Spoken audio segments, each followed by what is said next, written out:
maybe 4 days later after the event, after feeling the fever and feeling feverish, I actually had to make a business trip to Shanghai. And immediately I touched down in Shanghai, it was still winter and I was really feeling miserable. Had some dinner and started to vomit, everything out during the night.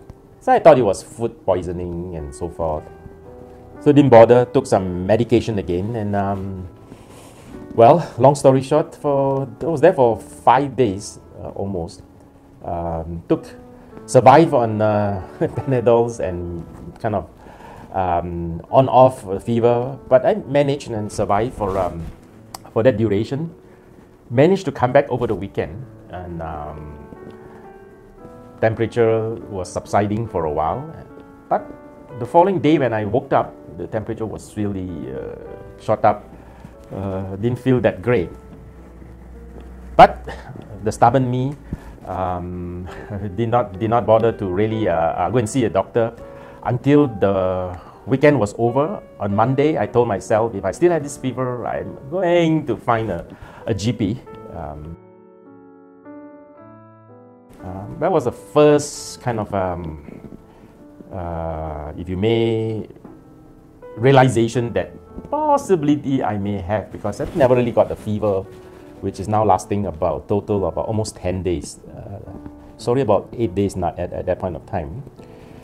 So I said, okay, what shall I do? He says, well, probably do a blood test now and give you some fever medicine, and tomorrow you come back with the result. I was quite reluctant to be admitted to the hospital, even though I'm in the healthcare business, medical equipment, walk in and out of hospital for the last 35 years. I've actually never been, thank God, I've never really stayed in a hospital or been admitted in a hospital. By then, it was 24. He says, you are going to the hospital now. I says, okay. So reluctantly, I checked myself in.